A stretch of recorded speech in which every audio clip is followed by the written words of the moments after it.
اعوذ باللہ من الشیطان الرجیم بسم اللہ الرحمن الرحیم نحمد و نصلی علی رسولہ الکریم السلام علیکم اللہم صلی علی محمد وعلی محمد وعجل فرجہم۔ ہماری یہ سیریز 5 دن کی امام حسن عسکری علیہ السلام کی سیرت والا صفات کے بارے میں بات کرنے کے لیے ہے، اس میں ہم جاننے کی کوشش کریں گے ہمارے امام کی تاریخ ولادت، آپ کی جائے ولادت، آپ کا جائے مسکن، آپ کے زندگی کے خاص واقعات، معجزات، کرامات، آپ کے علم کے جو بیش بہا کارنامے تاریخ میں موجود ہیں ان کو بیان کرنے کی کوشش کریں گے، اس اعتراف کے ساتھ کہ جس طرح سے قرآن صامت کا حق ادا نہیں کیا جا سکتا، اسی طرح سے ہمارا ہر امام قرآن ناطق ہے، شریک قرآن ہے، اور ان کی سیرت کو بھی اس طرح سے کھول کے بیان نہیں کیا جا سکتا جس طرح سے بیان کرنے کا حق ہے۔ ہاں، اپنی بساط کے مطابق ہم کوشش کریں گے کہ امام کی صفات کو، ان کی سیرت کو جاننے کی، سمجھنے کی، تاکہ ہم اپنی زندگی میں بھی آپ کی تعلیمات کو شامل کر سکیں۔ ہمارے 11ویں امام امام حسن عسکری علیہ السلام کو ایک یہ بھی بہت بڑا اعزاز حاصل ہے کہ آپ ایک ایسے امام کے والد بزرگوار ہیں کہ جو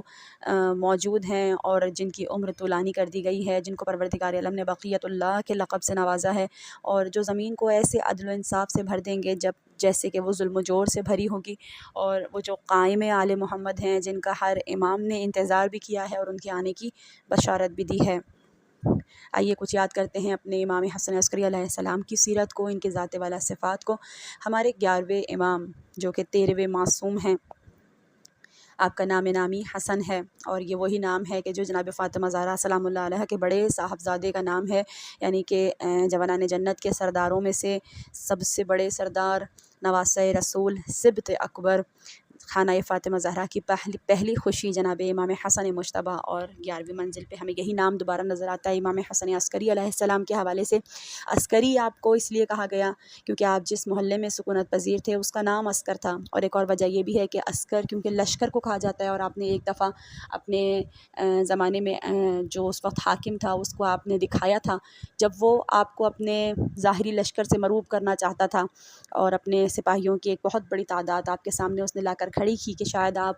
مرعوب ہو جائیں، اس روب میں آ جائیں، شاید آپ ڈر جائیں، نعوذ باللہ من ذالک۔ تو اس وقت آپ نے زمین سے لے کر آسمان کی جانب اشارہ کیا تھا اور دکھایا تھا کہ جب ملائکہ کی صفیں کھڑی تھیں، تہ بتہ صف بصف ملائکہ کھڑے تھے، اور ان کے ہاتھوں میں اسلحے تھے، اور وہ سب امام کی آواز پر لبیک کہہ رہے تھے، تو امام نے بتایا کہ میرا لشکر کتنا بڑا ہے جو زمین سے لے کر آسمان تک پھیلا ہوا ہے، تو اس بنا پہ بھی آپ کو عسکر کہا جاتا ہے۔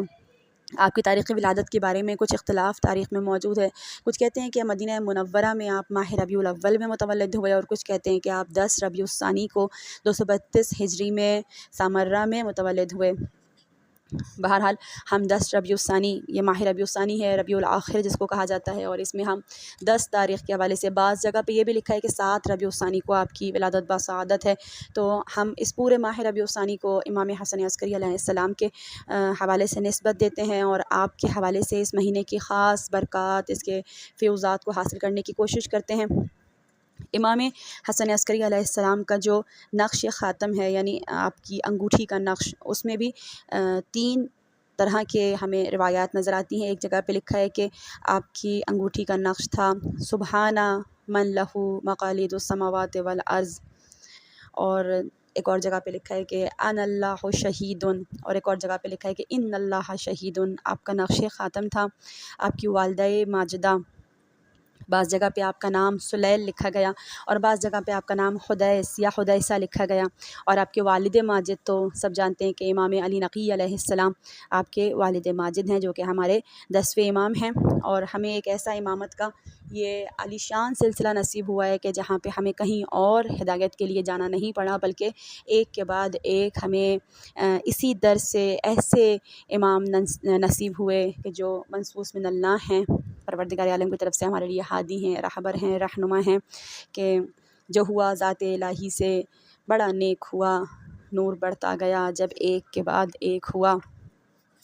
حضرت ابو محمد امام حسن عسکری علیہ السلام کے غلام بزل کا بیان ہے کہ میں نے دیکھا کہ امام حسن عسکری علیہ السلام سو رہے تھے، اور آپ کے سر مبارک سے ایک نور ساطع تھا جو آسمان تک پہنچ رہا تھا۔